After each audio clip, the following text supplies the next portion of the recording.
நிறையவர்கள் தண்ணி தாகம் எடுக்கும் பொழுது வாட்டர் அதிகமாக குடிக்க மாட்டாங்க. இதோ அவங்களுடைய மைண்டு வேலையில் இருக்கும். அப்போ உடல் மொழியை அக்செப்ட் பண்ண கற்றுக்கிடணும். தண்ணி இரவு படுக்கும் பொழுது அவங்க நம்ம சுக்கு காப்பி சாப்பிடக்கூடிய பழக்கத்தை ஏற்படுத்திக்கிடணும். இந்த மாதிரி கரெக்டாக ஃபாலோ பண்ணிகிட்டே இருந்தாங்க. எதுக்கு சுக்கு காப்பி சொல்லணும்னா, உடம்புல தசவாய்க்களும் நன்றாக இயங்கும். அப்போ தசவாய்க்கள் நம்முடைய உடல் நம்மகிட்ட அப்பப்போ பேசிக்கிட்டே தான் இருக்கும். அந்த அணுக்கள் இப்போ எனக்கு தாகம் ஏற்படுது தேவைன்னு சொல்லும் பொழுது அதை நம்ம அக்செப்ட் பண்ணிக்கணும். இந்த மாதிரி சிம்பிள் தான் உணவு. இதை கரெக்டாக ஃபாலோ பண்ணாலே போகிறோம். குறிப்பாக நான் சொல்கிறது, புரோட்டா சாப்பிட்றதை அவாய்ட் பண்ணிட்டாலே குடல் இறக்கம் வராது.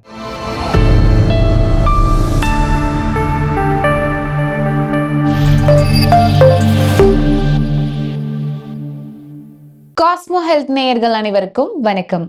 இன்றைய நிகழ்ச்சியில ஆரோக்கியம் குறித்த நம்மளுடைய சந்தேகங்களுக்கு விளக்கம் கொடுக்கறதுக்காக யோக கலைமாமணி கிருஷ்ணன் பாலாஜி அவர்கள் நம்ம கூட இணைந்திருக்காரு. தொடர்ந்து நிறைய விஷயங்கள் பேசலாம். வணக்கம் சார். எப்படி இருக்கீங்க?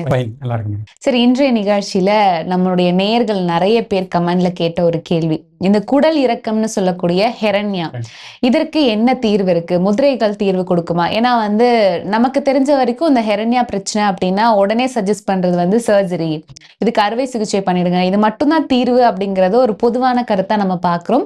அறுவை சிகிச்சை இல்லாம இந்த குடல் இறக்கத்தை, ஹெரண்யாவை சரி பண்ண முடியுமா? நிச்சயமாக. இது ஒவ்வொரு ஸ்டேஜை பொறுத்து இருக்குது. இப்ப நாம என்ன பார்ப்போம், ஒரு விழிப்புணர்வு முதல்ல பார்ப்போம்.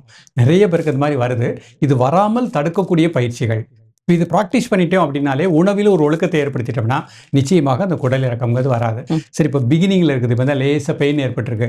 அப்போ டாக்டர்கிட்ட போகிறாங்க. அவங்க செக் பண்ணும் பொழுது அந்த காலகட்டத்தில் நம்ம கொடுக்கக்கூடிய இந்த முதிரைகளை கரெக்டாக ஃபாலோ பண்ணிகிட்டே உணவிலும் ஒழுக்கத்தை ஏற்படுத்திட்டாங்கன்னா அறுவை சிகிச்சைக்கு போகாமலே நம்ம நிச்சயமாக கட்டுப்படுத்த முடியும். அப்போ நம்ம எடுக்கக்கூடிய உணவு முறைக்கு நெருங்கிய தொடர்பு இருக்கின்றது. அதே மாதிரி நம்முடைய பழக்க வழக்கங்கள், அன்றாட பழக்க வழக்கங்கள்.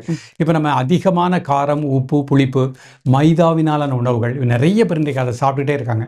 அதை சாப்பிட என்னன்னு பார்த்தீங்கன்னா, நமக்கு ஜீரண மண்டலம் முதல்ல பாதிக்கப்படும். அப்போ ஃபர்ஸ்ட் அவங்களுக்கு என்ன கிடைக்கும்னா, கான்ஸ்டிபியூஷன் ப்ராப்ளம், மலச்சிக்கல் ஏற்படும். அப்பவுமே அவங்க விழிப்புணர்வோடு இருந்துக்கிடணும். காலை மாலை உடம்புல கழிவுகள் சரியாக வெளியேறணும். அப்போ அதை அவங்க ஈஸியாக எடுத்துக்கிடுவாங்க. சரி, ஏதோ மாத்திரை போடுவோம் அப்படின்ட்டு கான்ஸ்டிபியூஷனுக்கும் மாத்திரை போட்டே இருப்பாங்க. இந்த மலச்சிக்கல் கழிவுகள் உடலில் தங்க தங்க தங்க குடல்களுடைய சுத்தம் அது அசுத்தமாக மாறுகின்றது. அப்போ அந்த அபான காற்றெல்லாம் குடல்களில் இருந்து வெளியேறாமல் இருக்கும் பொழுது அதுக்கு அடுத்த ஸ்டேஜ் கொஞ்சம் கொஞ்சமாக வரும்பொழுது தான் அவங்களுக்கு அந்த ஹெரண்யான்னு சொல்லக்கூடிய அந்த நிலைக்கு செல்லக்கூடிய நிலை ஏற்படுகின்றது. இது ஒரு பக்கம். சில நபர்கள் வெயிட் அதிகமாக தூக்கக்கூடிய வேலை பழு அந்த மாதிரி இருக்கும். அப்படி அடிக்கடி அதிகமான வெயிட்டு தூக்கி பழக்க உள்ளவங்களுக்கு அவர்களுக்கும் அந்த மாதிரி நிலை ஏற்படும்.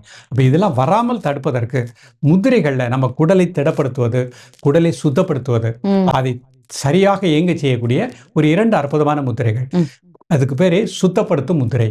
உடலில் இருக்கக்கூடிய கழிவுகளை சுத்தப்படுத்தக்கூடிய முதிரை. இந்த மாதிரி கை வச்சுக்கணும். பெருவரனால மோதிரவிரல் முதல் பகுதி, இதில் ஒரு சின்ன அழுத்தம் கொடுக்கணும். நல்ல இன்ஹேல் அண்ட் எக்ஸேல் ஒரு 5 டைம்ஸ்.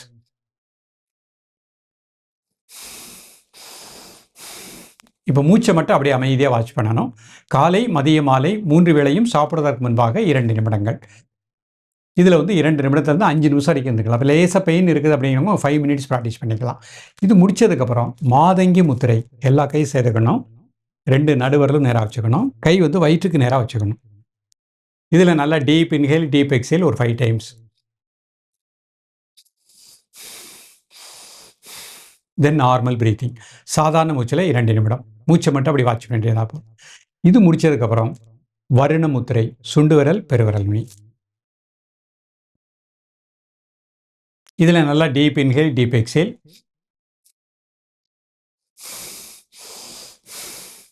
தென் நார்மல் பிரீத்திங். இந்த 3 முத்திரைகளை கரெக்டாக ஃபாலோ பண்ணிகிட்டே வரணும். நிறைய நபர்கள் தண்ணி தாகம் எடுக்கும் பொழுது வாட்டர் அதிகமாக குடிக்க மாட்டாங்க. இதோ அவங்களுடைய மைண்டு வேலையில் இருக்கும். அப்போ உடல் மொழியை அக்செப்ட் பண்ண கற்றுக்கிடணும். தண்ணி தாகம் எடுக்கும் பொழுது நம்ம தண்ணி குடிக்கக்கூடிய பழக்கத்தை ஏற்படுத்திக்கணும். சாப்பிட்டுட்டு ஒரு 1/2 hour கழித்து 2 டம்ளர் வாட்டர் சாப்பிடக்கூடிய பழக்கத்தை ஏற்படுத்திக்கணும். என்னுடைய அனுபவத்தில் நிறைய பேர் பார்த்திங்கன்னா, அலுவலகத்தில் வேலை பார்க்குறவங்க அவங்க டீப்பாக ஒர்க் பண்ணிட்டு இருக்காங்க சார், அதனால் வாட்டரே குடிக்க மாட்டேன் சார், எனக்கு ஒர்க்கு தான் மெயின் அப்படி உள்ளவங்க எல்லாம் பார்த்தீங்கன்னா லாஸ்ட்டில் அந்த மாதிரி அவங்களுக்கு குடல் இறக்க பிரச்சனை. அப்போ நான் கேட்கும் பொழுது தண்ணீர் எப்படி சாப்பிட்றீங்கன்னா, இல்லை சார் நான் ஒர்க்கில் கான்சன்ட்ரேட் இருப்பேன், தண்ணி குடிக்க மாட்டேன் அப்படிம்பாங்க. அதை முதல்ல அவாய்ட் பண்ணிக்கணும். வாட்டர் நம்ம உடம்புக்கு தேவையான அளவு வேணும். நம்முடைய உடல் நம்மகிட்ட அப்பப்போ பேசிக்கிட்டே தான் இருக்கும். அந்த அணுக்கள் இப்போ எனக்கு தாகம் ஏற்படுது தேவைன்னு சொல்லும் பொழுது அதை நம்ம அக்செப்ட் பண்ணிக்கணும். பசி ஏற்படுதுன்னு சொல்லும் பொழுது சாப்பிடக்கூடிய பழக்கத்தை ஏற்படுத்திக்கணும். நிறைய நபர்கள் பசிக்கும் பொழுது சாப்பிட மாட்டாங்க. அவங்க வேலையில் இருப்பாங்க. அதுக்கப்புறம் பசியெலாம் அடங்கினதுக்கப்புறம் சாப்பிடுவாங்க. அப்பவும் ஜீரண மண்டலம் பாதிக்கப்படும். ஸோ அதனால் இதில் அந்த உணவில் ஒரு ஒழுக்கத்தை ஏற்படுத்தி கொடுத்து இந்த முதிரைகளை கரெக்டாக ஃபாலோ பண்ணிகிட்டே வந்தாங்கன்னா நிச்சயமாக நல்ல ரிசல்ட் கிடைக்கும். யோகாசனத்தில் நவாசனம் அப்படின்னு ஒரு ஆசனம் முறைப்படி ஒரு குருவிட்ட கற்றுக்கிட்டோம். பச்சிமோதாசனம், இந்த நௌகாசனம் உடலிறக்கம் வராமல் தடுக்கக்கூடிய அற்புதமான ஒரு ஆசனம். பச்சிமோதாசனம் ப்ராக்டிஸ் பண்ணாலும் குடலிறக்கம் வராமல் தடுக்கக்கூடிய ஒரு அற்புதமான ஆசனம். ஸோ இந்த 2 ஆசனங்களையும் காலை மாலை ப்ராக்டிஸ் பண்ணிட்டே வரலாம். நிச்சயமாக நல்ல ரிசல்ட் கிடைக்கும். ஓகே, இப்போ ஒருவேளை எங்களுக்கு வந்து குடலிறக்கம் பிரச்சனை இருக்கு, நாங்கள் சர்ஜரி பண்ணிட்டோம், இப்போ பண்ணதுக்கு அப்புறமும் எங்களுக்கு தொந்தரவு இருக்கு, திரும்ப குடல் இறங்குற மாதிரி இருக்கு அப்படின்றவங்க இந்த முதிரைகளை பயிற்சி செய்யலாம். நிச்சயமாக பண்ணலாம். ஆப்ரேஷன் பண்ணவங்க ஒரு 20 days கேப் விட்டுட்டு அதுக்கப்புறம் இப்போ நம்ம சொன்ன இந்த முதிரைகள் முறைப்படி இந்த ஆசனங்கள் உணவில் ஒழுக்கத்தை ஏற்படுத்திக்கிட்டாங்கன்னா ஆட்டோமேட்டிக்காக அந்த ப்ராப்ளத்துக்கு முற்றுப்புள்ளி வச்சிடலாம். ஒரு நபர்கள்லாம் பார்த்தீங்கன்னா சிலர் 3 பேரை ஆப்ரேஷன் பண்ணியிருப்பாங்க. முதல்ல ஒருக்கு, அப்புறம் ஒருக்கு திருப்பியும் எனக்கு வந்துருச்சு சார் அப்படின்னு. ஸோ இதெல்லாம் வராமல் தடுக்கக்கூடிய பயிற்சிகளையும் இருக்குது. இந்த முதிரைகளை கரெக்டாக ஃபாலோ பண்ணாங்கன்னா நிச்சயமாக ரிசல்ட் நன்றாக கிடைக்கும். ஓகே, ஸோ ஆரம்ப கட்டத்தில் இருந்ததுன்னா அறுவை சிகிச்சை இல்லாமே அதை குணப்படுத்தலாம். ஓகே, என்னை பொறுத்தவரைக்கும் என்னென்னா நம்ம ஒரு விழிப்புணர்வு இந்த 3 இப்போ நம்ம பார்த்த அந்த முதிரை, இந்த சின்ன ஆசனம், இதை டெய்லி பண்ணுறதுக்கு 10 நிமிஷம் தான் ஆகுது. நமக்கு இன்றைக்கு நல்லா இருந்தால் கூட 10 minutes இந்த பயிற்சி அவங்க பண்ணட்டும். ஃப்யூச்சரில் எப்பொழுதுமே எனக்கு அந்த மாதிரி ப்ராப்ளமே வராது. வராமல் தடுக்கலாம் இதை. ஓகே, சரி. இந்த ஒவ்வொரு நோய் நிலைகளுக்கும் ஒவ்வொரு மாதிரியான முதிரைகள் ஆசனங்கள் வந்து நீங்க கொடுக்குறீங்க. இப்போ ஒரு சில முதிரைகள் வந்து நம்ம தொடர்ந்து பயிற்சி பண்ணிட்டு இந்த ஒரு முதிரையோ 2 முதிரையோ செஞ்சாலே போதும், உங்களுக்கு எந்த நோய் தாக்கமும் இருக்காது. அந்த மாதிரி ஏதாவது முதிரைகள் இருக்கா சார்? நம்ம அப்படி பார்க்கும்போது பஞ்சபூத முத்திரையில் முகுள முத்திரை. இந்த முகுளமுத்திரை வந்து பஞ்சபூதத்தையும் சமமாக இயங்க வைக்கும். பஞ்சபூதத்தில் ஏற்பட்ட குறைபாடுகளை சரி செய்யக்கூடிய அற்புதமான முத்திரை. ஸோ இதை அவங்க ப்ராக்டிஸ் பண்ணாங்கன்னா வெரி குட் ரிசல்ட் கிடைக்கும். அதே மாதிரி ஹிரண்யா உள்ளவங்க மணிபூரக சக்கரா தியானம், நம்ம உடம்புல முக்கியமான மையங்களை சக்கரங்கள்னு சொல்கிறோம். இதில் மணிபூரகம் வயிற்று உள்பகுதி, சிறுகுடல், பெருங்குடல், அதுக்கு எல்லாமே அங்கே ஆரோ அந்த இடத்துல தான் அந்த சக்தி இருக்கின்றது. அப்போ கை சின்முத்திரை வச்சுட்டு 3 முறை மூச்சை உள்ளெழுத்து மூச்சு வெளியே விடணும். இப்போ அவங்க உணர்வு வயிற்று உள்பகுதி, அந்த பகுதி முழுக்க நல்ல பிராணசக்தி கிடைப்பதாக அவங்க உணர்வை, அவங்களது மூச்சோட்டத்தை கண்ணை மூடி வயிற்று உள்பகுதியில் ஒரு 2 நிமிடம் அப்படியே மெடிடேஷன் பண்ணிகிட்டே இருக்கணும். பண்ண பண்ண பண்ண நல்ல ஆற்றல், நல்ல பிராணசக்தி சிறுகுடல், பெருங்குடல் அந்த பகுதி முழுக்க நன்றாக கிடைக்கும். அதில் ஏற்பட்ட குறைபாடுகள் சரி செய்யப்படுகின்றது. அப்போ இந்த மாதிரி ஹிரண்யா தொடக்கத்தில் தான் இருக்குன்னா அந்த முதிரையும் பண்ணிக்கணும், இந்த சக்கரா மெடிடேஷனையும் பண்ணிக்கணும், உணவில் ஒரு ஒழுக்கத்தை ஏற்படுத்திக்கணும். ஓகே, ஸோ இப்போ நோய் நிலைகளை பொறுத்து முதிரைகள் இருக்குது அப்படின்னு சொன்னீங்க. இப்போ முதிரைகள் அண்ட் ஆசனங்கள், யோகாசனங்கள் இது 2மே சேர்ந்து தான் பண்ணணுமா, இல்லை முடிந்தவர்கள் எது முடியுமோ அதை பண்ணலாமா? தாராளமாக இப்போ கொஞ்சம் ஏஜ் ஆனவங்களுக்கு யோகாசனங்கள் பண்ண முடியாது, அவங்க முதிரைகள் சிகிச்சை மட்டும் எடுத்துக்கலாம். இப்போ யங்ஸ்டராக இருக்காங்க, அவங்களுக்கு வந்து லைட்டாக தான் ஹிரண்யா ஆரம்பிக்க, அவங்க முதிரை ப்ளஸ் ஆசனம் இரட்டிப்பு பலன் உடனே கிடைக்கும். அந்த மாதிரி எடுத்துக்கிடணும். வயதானவர்கள் ஆசனம் செய்ய முடியாத நிலையில் உள்ளவங்க வெறும் முதிரைகளை மட்டும் சிகிச்சையாக எடுத்துக்கிடலாம். ஓகே, நம்ம நிகழ்ச்சி பார்க்குற நேயர்களில் தொடர்ந்து கேட்குற சந்தேகம் என்ன அப்படின்னு பார்த்தீங்கன்னா, எங்களுக்கு வந்து அறுவை சிகிச்சை செஞ்சுருக்கு, இப்போ தான் பண்ணியிருக்காங்க, ஒரு 20 நாள் ஆகுது, 30 நாள், ஒரு மாதத்துக்குள்ளே இருக்குது அப்படின்னா இந்த மாதிரியான நேரங்களில் நாங்கள் முதிரைகள் பயிற்சி பண்ணலாமா அப்படின்னு கேட்குறாங்க. பொதுவாக ஆப்ரேஷன் பண்ணாங்கன்னா ஒரு 20 days 20 நாளைக்கு பயிற்சி வேண்டாம். ஏன்னா அவங்க எடுக்கக்கூடிய மெடிசன் அந்த கழிவுகள்லாம் வெளியே போகணும். 20 நாள் கழித்து யோகாசனங்கள் வேண்டாம், முதிரைகள் பண்ணிக்கலாம், எந்த பக்க விளைவும் இருக்காது. யோகாசனங்கள் பண்ணணும்னா 2 மாதம், அப்போ தான் உங்களுக்கு அந்த ஆப்ரேஷன் பண்ண எல்லாமே செட் ஆகும். அதுக்கப்புறம் தக்க ஆசனம் மூலம் பயிற்சி பண்ணிக்கலாம்.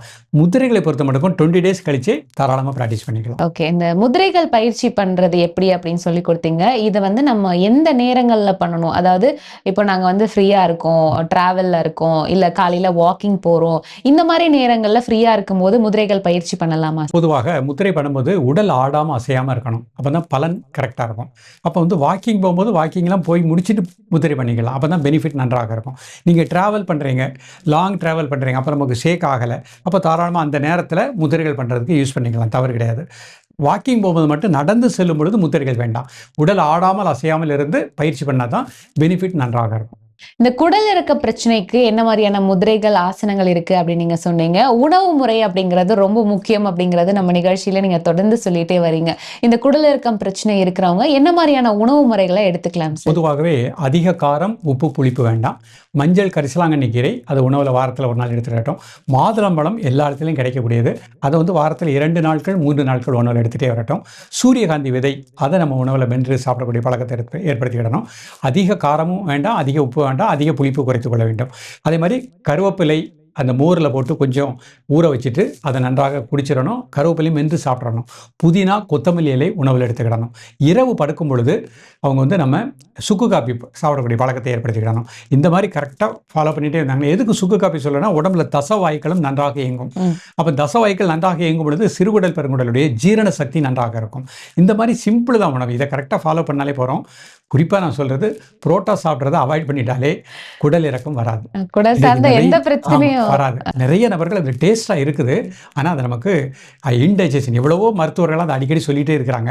இன்றைக்கு இளைஞர்கள் மேக்சிமம் பார்த்தீங்கன்னா அதுக்கு நிறைய பேர் அடிமை ஆகிடுறாங்க. அதனால் அதை கொஞ்சம் விழிப்புணர்வோடு அதை அவாய்ட் பண்ணிட்டாங்கன்னா நல்லா சிறப்பாக வாழ முடியும். நிச்சயமா. ஸோ இன்றைய நிகழ்ச்சியில இந்த குடல் இறக்கம் அப்படின்னு சொல்லக்கூடிய ஹெரண்யா பிரச்சனைக்கு என்ன மாதிரியான முதிரைகள்ல தீர்வுகள் கொடுக்க முடியும், உணவு முறைகள்ல என்ன மாதிரியான பழக்கத்தை கொண்டு வரணும் அப்படின்றத பத்தி தெளிவான விளக்கம் கொடுத்தீங்க.